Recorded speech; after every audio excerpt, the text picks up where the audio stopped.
Jude 1 verse 6. And the angels which kept not their first estate, but left their own habitation, he hath reserved in everlasting chains under darkness unto the judgment of the great day.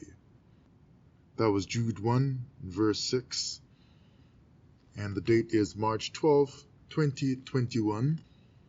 Welcome again to another lesson from the Enoch channel, Twitter, YouTube, Patreon. My lesson today is titled Enoch and Fallen Angel Teachings. I'm more looking at the teachings dealing with the wearing of jewelry.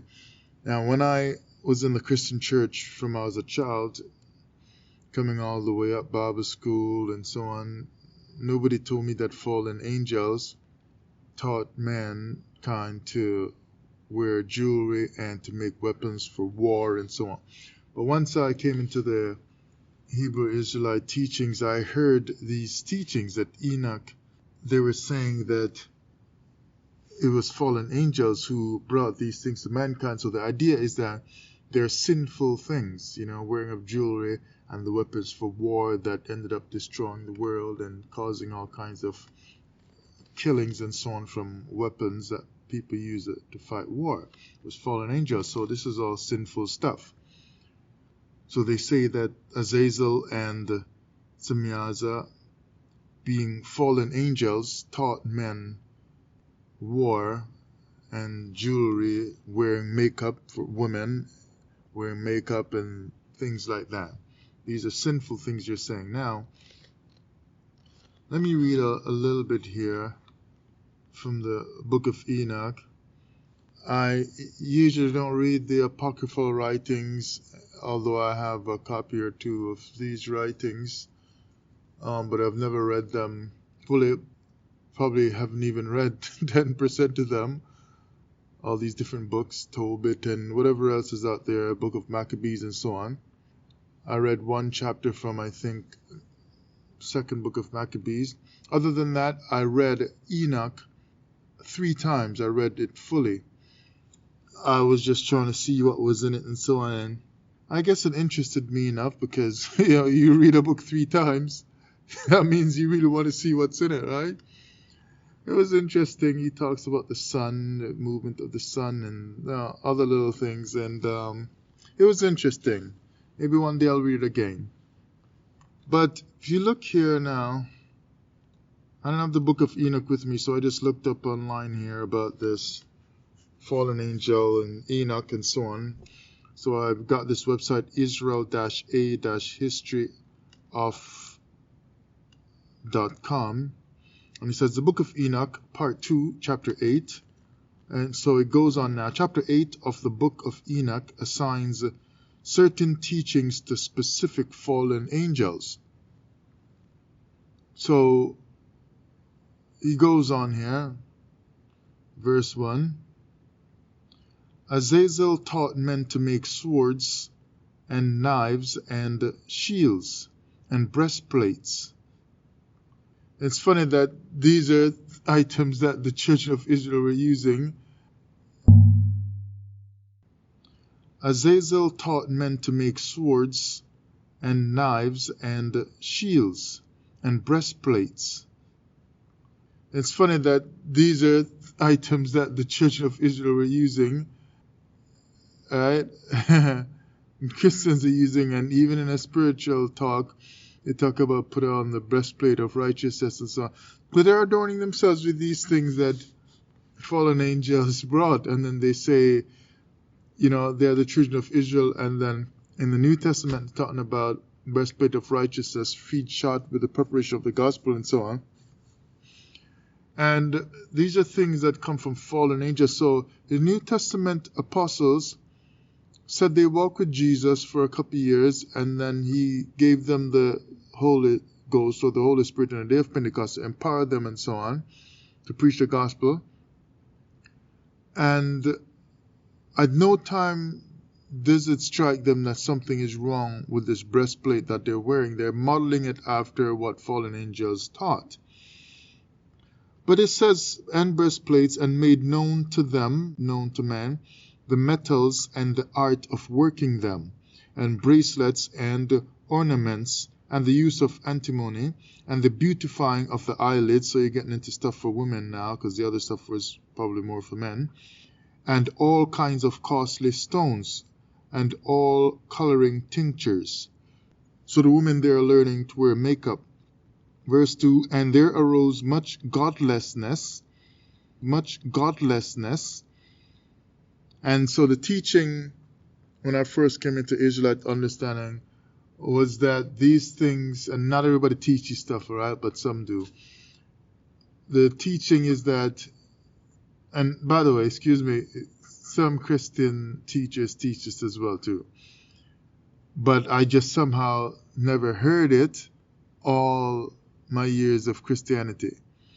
But I guess out of these things now that the fallen angels taught man, godlessness came about because of this.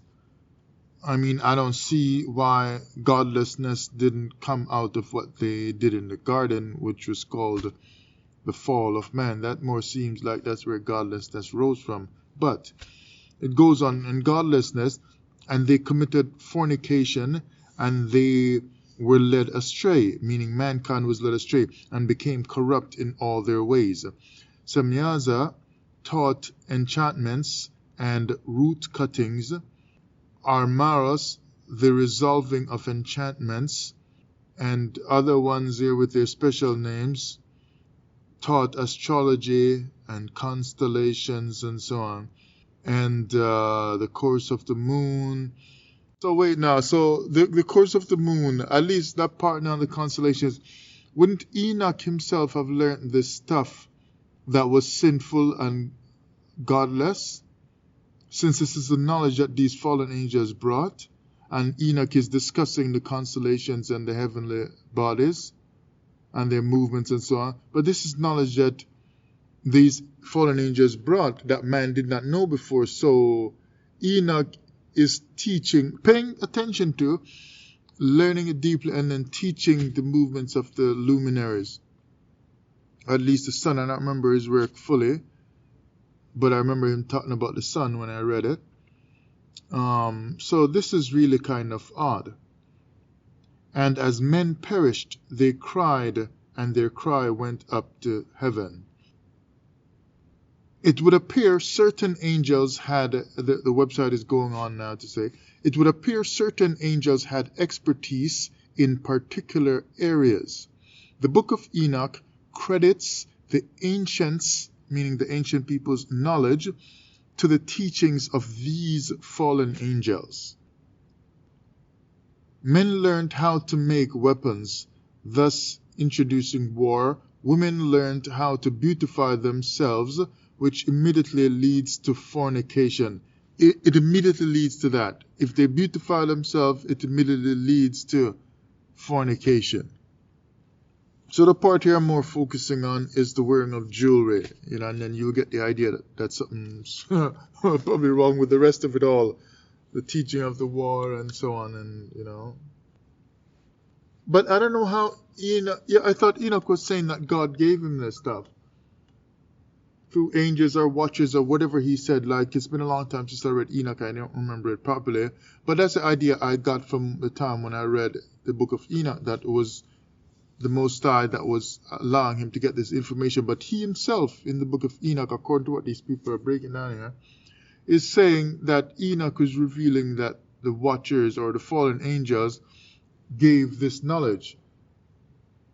But then his book is showing that he's getting it from the Most High. It just seems a little bit strange. But anyway, yeah, so the beautifying of the eyelids and just making themselves beautiful, that's a problem. Now let's look at the book of Ezekiel Chapter 16, and let's go to verse 13. So Ezekiel 16 verse 13. Thus wast thou decked with gold and silver, and thy raiment was of fine linen and silk. So, and by the way, now his clothing is clothing Israel, right? This is Israel that he's talking about. I should have read from verse 12, but I'll just finish 13 and go back to 12. So he's clothing Israel and the Most High now, and making Israel be decked out with gold and silver, and thy raiment was of fine linen and silk, because he was saying he found Israel when Israel was washed up and polluted in their blood and whatever, and he chose them, cleaned them up, and healed up their wounds, and clothed them, decked them out with all nice clothing and all this jewelry and so on, and of fine linen and silk and broidered work. Thou didst eat fine flour and honey and oil, and thou wast exceeding beautiful, and thou didst prosper into a kingdom. So Israel was exceeding beautiful at one point. So, I don't know, it looks like the Most High was beautifying Israel and decking them out with all this jewelry that he gave them. But Enoch was teaching, according to these modern teachers that I'm hearing now, Enoch was teaching that it was fallen angels who beautified people with these knowledge of personal body beautification.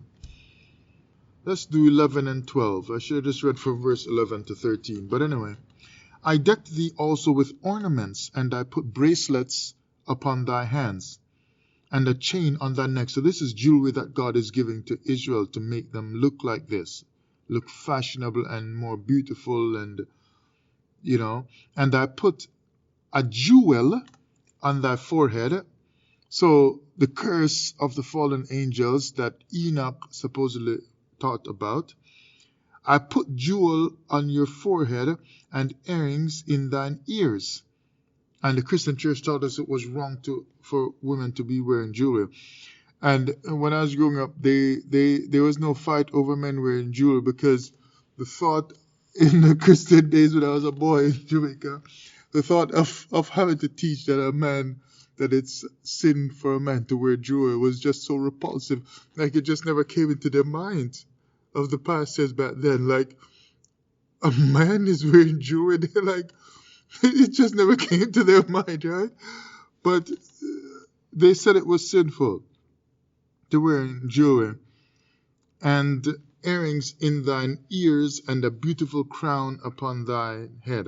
Thus wast thou decked with gold and silver, and so on. So this seems to be in conflict here with what Enoch was saying and with these modern teachers as well, because, the Bible is just being used just to teach all kinds of dumb craziness to anybody who will listen, because people who are teaching the Bible, for the most part, do not love God and do not love people. Do not care about God and do not care enough about people. Because you're telling me, like, I just come into this Old Testament knowledge in about the start of 2014, and now we're into 2021. So you're talking 5-6 years of, I'm in the 6th year of solid knowledge, or let's say 7 years or so now. But anyway, that doesn't matter. But I started figuring out something was wrong in about the 2nd year. I mean, from the 1st year, certain things started to pop out at me, but I accepted it still. And then by the 2nd year, they started to bother me. And so I started looking at these stuff, and I was able to change my thinking about the different doctrines. And you got people 20, 30 years in this stuff and still can't change, just still teaching the same dumb doctrines to people and refuse to change. That is because they do not work for the Lord. That's just it.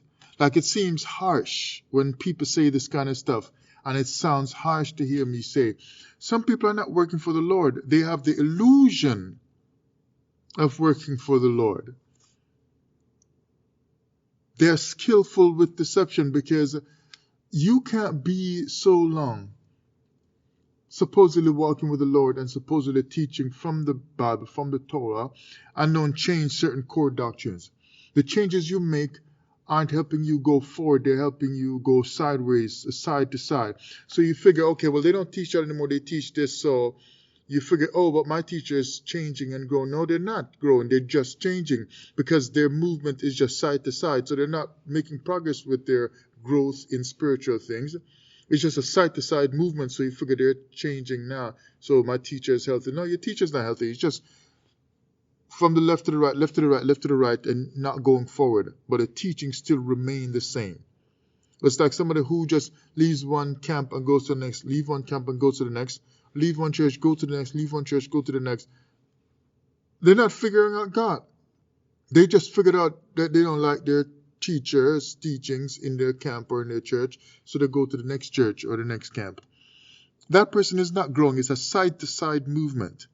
And that's why a lot of people looking for spiritual things with the Bible as part of their journey just do not grow. So this is really odd here that these people keep teaching the same stuff, saying that it is fallen angel who teach this stuff, but then the God of the Bible is saying he decked out Israel with jewelry. So now you're telling me that fallen angel teachings to wear jewelry and to do the others of like with the war and taught them to make weapons is what the Israelites were doing. They were making these weapons. And God is saying, if you needed more shields for war and so on, I would have given you. I think he said that to David. More weapons I would have given you, or more women I would have given you, and so on. And they're getting all the horses for war and the swords and the shields and so on. And these are things that arise out of fallen angel teaching that led men to become godless, as I just read earlier. And so God directs Israel to go and fight wars, to gather their weapons of war, and to get the men together to go to war and so on. And even King David was doing a ton of that because he fought lots of wars. And they are using a whole war system that arose out of the godlessness of fallen angel teachings.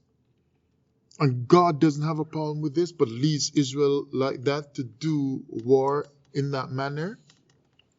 And you're telling me this Enoch book is fine? And that Enoch was a prophet and so on. What kind of prophet was he? When God seemed to not have a problem with sinning or leading Israel into sin, since fallen angel teachings would be sin. Because fallen angels are not teaching something that God don't, if I can spin it a different way, that God don't consider to be sin, even though, in one way you look at it, it's like God is doing the sin or having Israel participate in the sin. And another way you look at it, God don't think it's sin, and so he leads Israel into it, but somehow the great prophet and Enoch is saying it is sinful, it is wrong, it is from fallen angel teachings. So you shouldn't be listening to them because they're teaching you something that is inconsistent with what God wants on the earth for his people, or for mankind in general. And even, I think it was Paul himself who said, if anybody has come and preach you a different gospel than we have taught you, even if it's an angel from heaven, let him be accursed. So even Paul, as bad as he is, as you know how I get under his skin every now and then with the New Testament this week, as bad as he is, even he knows that if somebody even comes down from heaven and teach something different, that one should be accursed. And people out there are just loving up this Enoch thing with the fallen angel teachings. And Israel is building these weapons of war, and God is with them. Now it's the same now with the fallen angel teachings of wearing the jewelry and beautifying yourself and beautifying your eyelids with paint and wearing makeup and so on. It's a sin. It came from the devil and fallen angels. But God just beautified his people with all his jewelry and decked them out. That is really, really odd. Now let's show again now that Israel was really wearing this stuff here. Isaiah chapter 3, verse 18 to 21. So this is like some judgment upon Israel now because of their transgressions. And it starts at verse 18. In that day, the Lord will take away the bravery of their tinkling ornaments about their feet. So they're wearing this jewelry and so on, even on their feet, and their cowls and their round tires like the moon. So that's more jewelry they wear, like they're decked out like crazy. The chains and the bracelets and the mufflers. In the Christian church, they taught me that was sin if women were wearing that stuff. But God had Israel decked out in all these bracelets and so on, and God didn't think it was a sin for Israel to be walking around decked out like that, wearing jewelry. The bonnets and the ornaments of the legs, they had ornaments even on their legs, and the headbands and the tablets and the earrings. They're wearing even earrings from these sinful fallen angel teachings who brought these teachings to mankind to teach women to wear jewelry and earrings and so on and wear makeup. The rings and the nose jewels. My goodness, they even had nose jewels back then. An Israelite was piercing their nose and so on. Even though I think somewhere in Leviticus says you shouldn't be piercing your body. And Israelites were just piercing their body to put in these jewels. I mean, no wonder they went into captivity. Like they specialized in sin. Every striking thing that God said don't do, Israel went and did it. Like God said that, but it don't matter to us. Like, we just like this, so we're just gonna do it. Oh man, until they finally got piercings and slavery. The stamp in their flesh and so on. You know? Oh man, verse 22. Well, okay, I don't need that, but you see how it's changed. It says Israel was wearing all this stuff, and God was fine with it, and God blessed them and put the jewelry on them. Now He's gonna take them off of them because they're wearing them, and He's mad at them now for their sins. So He's gonna take off all this stuff off of them. So this is really strange. This Enoch and fallen angel teachings is really strange. It does not walk right. Because the Bible is telling that Israel was doing it and God was fine with it and even put the jewelry on them. Right? So God decked Israel with jewelry. That means God followed fallen angel teachings, and He Himself, being God, the God of Israel, walked in the way of these fallen angels or eternal sinners. He walked in the way of eternal sinners who will never regain their place in heaven since they fell. According to what some teach, that these angels fell from heaven, and Enoch taught that as well. So what do you think about all these doctrines about Enoch saying that fallen angels taught this stuff, and then God coming around and letting the women of Israel deck themselves out like this? Twitter, YouTube, Patreon, Yalak Ahmed channel, Enoch and fallen angel teachings. Thank you for listening.